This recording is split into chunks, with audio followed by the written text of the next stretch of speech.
एक काया तो धारण की गई है कुछ सालों के लिए, उसके बाद केले के छिलके की तरफ फेंक के चले जाएंगे। यहां पे उठाते रहो, जलाते रहो, दफनाते रहो। तो क्या करना है?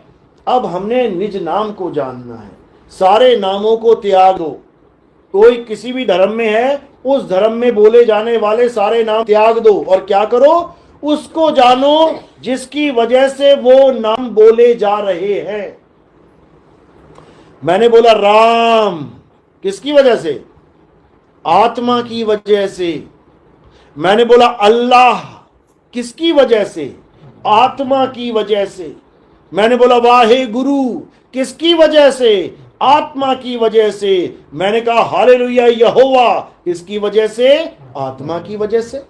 आत्मा की वजह से मैं अलग अलग नामों को बोल रहा हूं।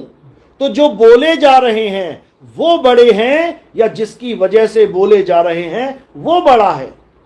बस इतना समझना है। एक आदमी ने मूर्ति बनाई, बनने वाली मूर्ति बड़ी है या बनाने वाला आदमी बड़ा है? अरे मूर्ति आदमी नहीं बना सकती, आदमी 1000 मूर्तियां बना सकता है। तो कौन बड़ा है? आदमी बड़ा है। आदमी किसकी वजह से बना पा रहा है? आत्मा की वजह से। तो आदमी से भी बड़ी आत्मा है। हम आदमी की पूजा कर रहे हैं। राम जी का शरीर आदमी, कृष्ण जी का शरीर आदमी, शंकर जी का शरीर आदमी, हनुमान जी का शरीर आदमी। औरतों में ले लो, सीता जी का शरीर औरत, राधा जी का शरीर औरत, दुर्गा माता का शरीर औरत, काली माता का शरीर औरत। अब आदमी और औरत के शरीर से भी बड़ा कौन है? आत्मा। इसीलिए बोला गया है कि देवों का देव महादेव आत्मदेव, वो आत्मदेव है। गुरु ग्रंथ साहब में बोला गया है अगर पूजा करनी है तो किसकी करनी है? आत्मदेव पूजिए। पूजा के लिए केवल आत्मदेव है, बाकी सब उसके गुलाम हैं। लेकिन किसी को समझ में ही नहीं आ रहा, तो कैसे काम बनेगा? तो सत्य क्या है? हे अर्जुन, ये आत्मा ही सत्य है। अगर आत्मा सत्य है फिर शरीर क्या है? झूठ है। झूठ है शरीर। किसका शरीर झूठ है? मेरा। सबका शरीर झूठ है। राम जी का शरीर, हनुमान जी का शरीर, कृष्ण जी का शरीर, शंकर जी का शरीर, सबके शरीरों को झूठ क्यों बोला गया है? क्योंकि ये बनते बिगड़ते हैं, ये पल पल बदलते हैं, ये सदा एक से नहीं रहते। अध्याय 2 16वां श्लोक 17वां श्लोक पढ़ो क्या कह रहा है, यही समझा रहे हैं। यानी बदलने वाली चीज माया है, झूठ है। धीरे धीरे धीरे बड़े हो गए। झूठ है, असत्य है, शरीर है जो कभी पैदा नहीं हुआ, कभी बढ़ेगा नहीं, कभी घटेगा नहीं, कभी खत्म नहीं होगा। वो क्या है? आत्मा है। हे अर्जुन, ये आत्मा अपरिवर्तनशील है, ये आत्मा अजन्मा है, ये आत्मा शाश्वत है, ये आत्मा पुरातन है, ये आत्मा ही सत्य सनातन है। अध्याय 2 24वां श्लोक पढ़ लो। सब कुछ लिखा जा चुका है हमें समझाने के लिए, लेकिन हमें कोई बंदा मिल ही नहीं रहा है जो हमें समझा सके। हम सब कुछ पढ़ने के बाद भी पत्थर को पूज रहे हैं। जो पत्थर ना बोले, ना डोले, ना हिले, ना डुले, उसको भगवान मान लिया है। और जो बोल रहा है, डोल रहा है, हिल रहा है, डुल रहा है, खा रहा है, पीता, उसको भगत बना दिया। भगत हिल रहा है, डुल रहा है, खा रहा है, पी रहा है, और भगवान बेचारा स्टैच्यू बना बैठा है। बताओ, भला हद ही हो गई।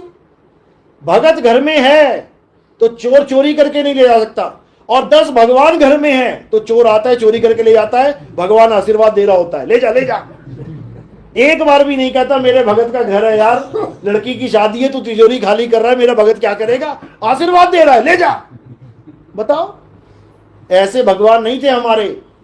ये हमारे ऊपर थोप दिए गए हैं, जिसको कहते हैं अकल पे पत्थर पड़ जाना। यही पत्थर पड़े हैं हमारी अकल पे। इन्हीं पत्थरों को हटाना है और आत्मा को जगाना है, तब समझ में आएगा कि परमात्मा क्या चीज है। आत्मदेव को जानो, आत्मा के अलावा सब झूठ है। तो यही गीता में समझाया गया, यही गुरु ग्रंथ साहब में बोला गया, यही बाइबल में बताया गया। बाइबल में आत्मा को क्या बोल रहे हैं? Word. In the beginning there was word, word was with God and word was God. अब इनसे पूछो ये वर्ड क्या चीज है, तो ईसा मसीह को वर्ड बताते हैं ये लोग। ये महाज्ञान है। वर्ड का मतलब है शब्द स्वरूप। हमारा स्वरूप, यानी हम पहले परमात्मा ही थे, लेकिन सृष्टि में आने के कारण हम जीव कहला रहे हैं। और वापस जब हम परमात्मा में लीन हो जाएंगे, अपने असली स्वरूप को प्राप्त कर लेंगे, तो हम फिर से परमात्मा हो जाएंगे।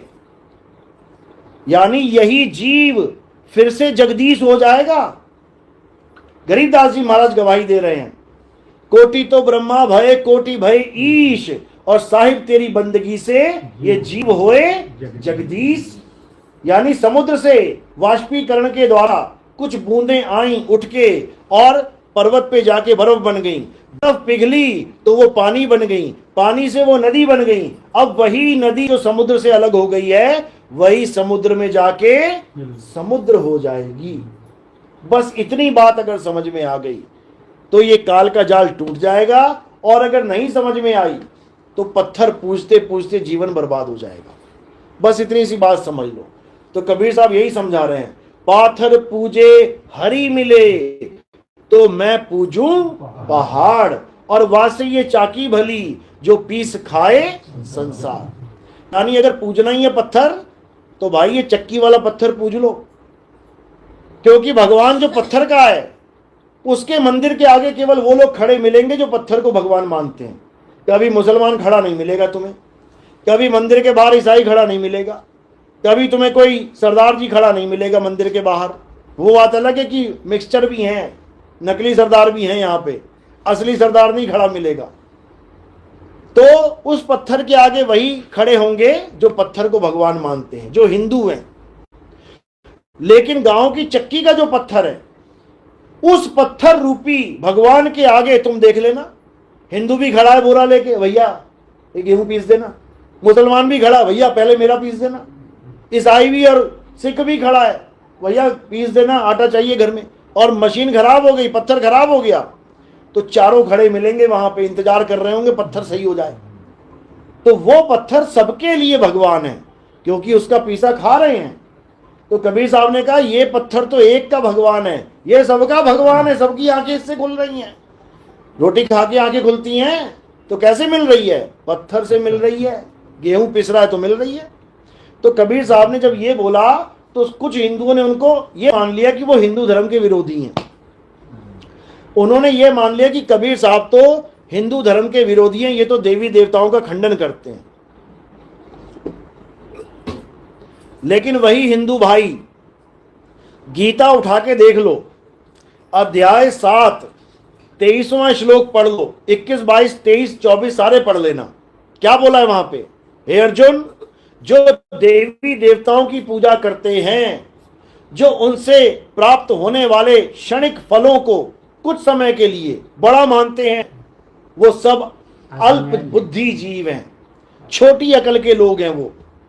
यानी देवी देवताओं की पूजा करने वालों को कम अकल का बोला गया है उसमें। यहां तक कि द्वापर युग में कृष्ण जी ने देवी देवताओं की पूजा बैन करवा दी थी, बंद करवा दी थी।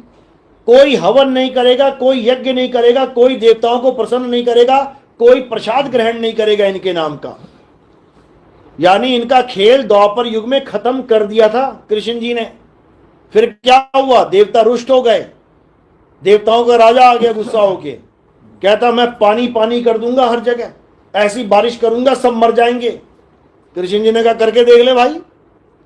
तो जब इंद्र ने बारिश करी घनघोर, तो कृष्ण जी ने क्या किया? सब लोगों को बचाने के लिए एक उंगली से पर्वत उठा लिया। अब ये युद्ध जो हो रहा है किसके साथ हो रहा है? राक्षसों के साथ, देवताओं के साथ।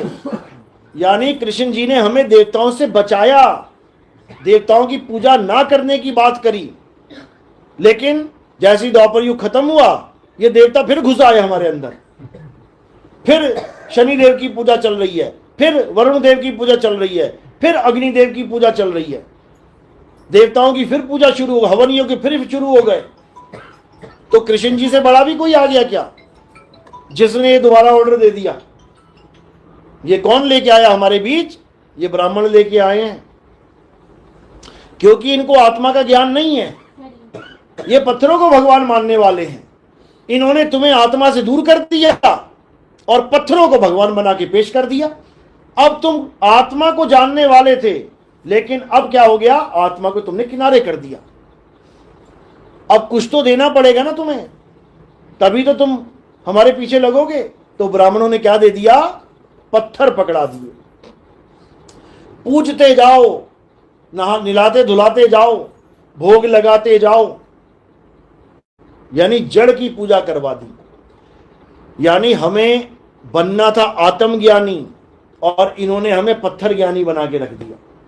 तो अब क्या करना है, अब इन पत्थरों को भगवान नहीं मानना है। ठीक है, मेरे पिताजी थे, मेरे दादाजी थे, उनकी मूर्ति बना दी गई चौक पे, ठीक है, अच्छी बात है, लेकिन अब क्या मैं थाली लेके जाऊंगा वहां खिलाने के लिए?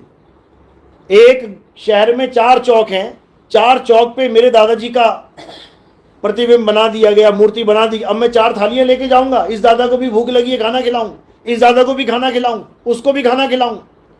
तो ये पत्थरों को भोग लगाना ये महामूर्खता है। तुम भगवान के मुंह पे लड्डू चिपका के ले छोड़ जाते हो, उसके बाद क्या होता है, गंदगी से उठ के मक्खियां आती भिन भिन करती हुई, जो गंदगी के ऊपर बैठी हुई थी वही भगवान के मुंह पे जाके बैठ रही हैं तुम्हारे लगाए लड्डू के कारण। तो भगवान 10 बार बोलता होगा, कौन चिपका गया लड्डू, ये गंदी गंदी मक्खियां मेरे मुंह पे बैठी हैं, और भगवान का हाथ भी नहीं हिलता। सोचो, तुम्हारे हाथ बांध के तुम्हारे मुंह पे बढ़िया सा शहद लगा दिया जाए और उसके बाद भिन भिनाती हुई 20 मक्खियां तुम्हारे मुंह पे बैठ जाएं और गर्दन भी जाम कर दी जाए, वो भी ना हिले, कैसा लगेगा? बस ऐसा ही भगवान को लगता है जब तुम चिपका के चले। या तो वो खाता हो, अगर वो खाता हो, मैं कहता हूं 10 किलो लड्डू खिलाओ यार तुम। जब वो एक दाना भी नहीं खा सकता तो क्यों चिपका रहे हो उस पे? बर्बाद कर दिया तुम लोगों ने धर्म को। ये धर्म था ही नहीं। धर्म क्या था? हे अर्जुन, अध्याय 3 17वां श्लोक, हे अर्जुन, जो अपनी आत्मा में रमण करते हैं, जो अपनी आत्मा में तृप्त हैं, जो अपनी आत्मा में संतुष्ट हैं, उनके लिए कोई धार्मिक कर्म कर्तव्य लागू ही नहीं होता। उनको किसी मंदिर जाने की जरूरत नहीं है, उनको किसी गुरुद्वारे जाने की जरूरत नहीं है, उनको किसी चर्च में जाने की जरूरत नहीं है, उनको किसी मस्जिद में जाने की जरूरत नहीं है, उसको कहीं जाने की जरूरत नहीं है। उसकी आत्मा उसके पास है, बस अपनी आत्मा से खुद को जोड़ लेना है, बस इतना सा काम करना है। अपनी आत्मा से यानी अपने सच्चे स्वरूप से अपने ध्यान को जोड़ लेना है। इसको सुरत शब्द योग कहते हैं। सुरत यानी ध्यान, शब्द यानी मेरा सच्चा स्वरूप, यानी मैं अपने इस नकली स्वरूप को त्याग के सच्चे स्वरूप के साथ जुड़ जाऊं, तब मेरा कल्याण हो जाएगा, तब मेरी हर भक्ति पूर्ण हो जाएगी।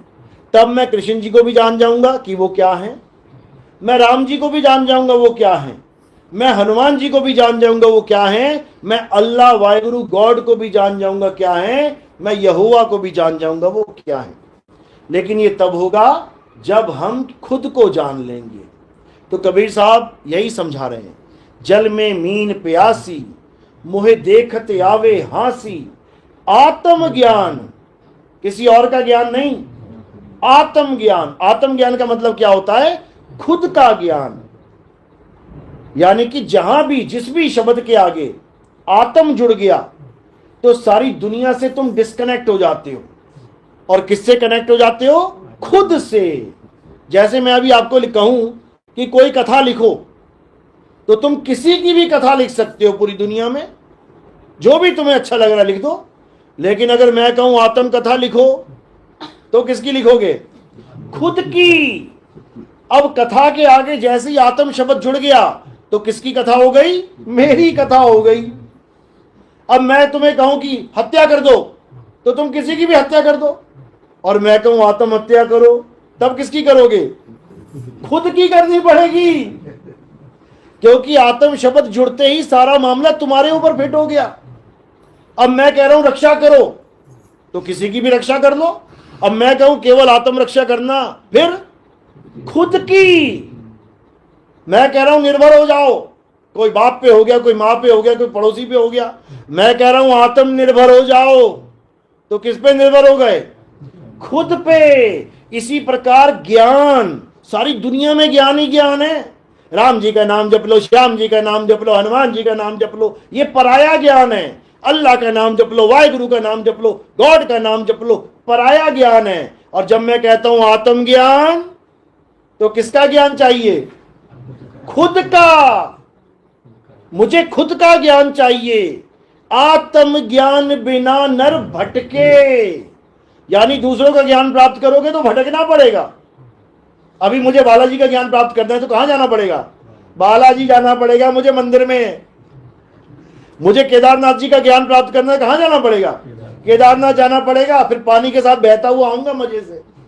आए थे हजारों लोग बहते हुए, गए तो थे चल के और आए बह के, गए थे जिंदा आए मुर्दा। तो भैया ऐसा ज्ञान थोड़ी नहीं प्राप्त करना है, हमें आत्म ज्ञान प्राप्त करना है। यानी ना कहीं आना और ना कहीं जाना, आपे में आप समाना, इसको कहते हैं आत्म ज्ञान। इसी ज्ञान की कमी के कारण हिंदू भटक रहा है, मुसलमान भटक रहा है, सिख भटक रहा है, ईसाई भटक रहा है, सब भटक रहे हैं। और ये भटकना कब खत्म होगी? जब हिंदू आत्मा को जानेगा, मुसलमान आत्मा को जानेगा, सिख आत्मा को जानेगा, ईसाई आत्मा को जानेगा, और ये देश आत्मज्ञानी हो जाएगा। तब समझना कि भारत विश्व गुरु बनेगा। अगर राम जी का झंडा उठा लिया और श्याम जी का झंडा उठा लिया, हनुमान जी का झंडा उठा लिया, अल्लाह वाहिगुरु का झंडा उठा लिया, तो लड़ लड़ मर जाओगे आपस में। गृह युद्ध छिड़ जाएंगे, लठ बच जाएंगे, गोलियां चल जाएंगी, चलती आ रही हैं। अभी हरियाणा में दंगे हुए, महाराष्ट्र में दंगे हुए, यूपी में दंगे हुए, किसके लिए? भगवान के लिए। बताओ। और भगवान इतना बेशरम है, दंगा रोकने भी नहीं आ रहा। इतना बेशरम भगवान है कि वो देख भी रहा है कि मेरे नाम पे लड़ रहे हैं मेरे बच्चे। ना राम प्रकट हो रहा है, ना हनुमान प्रकट हो रहा है, ना अल्लाह प्रकट हो रहा है। कौन प्रकट हो रहा है वहां पे? एम्बुलेंस आती है, प्रकट हो रही है, चलो जी हॉस्पिटल लेके चले इसे। बताओ, कमाल हो गई। अरे मेरे नाम के लिए अगर कोई लड़ता है तो मेरा फर्ज बनता है कि मैं इसकी पूरी रक्षा करूं।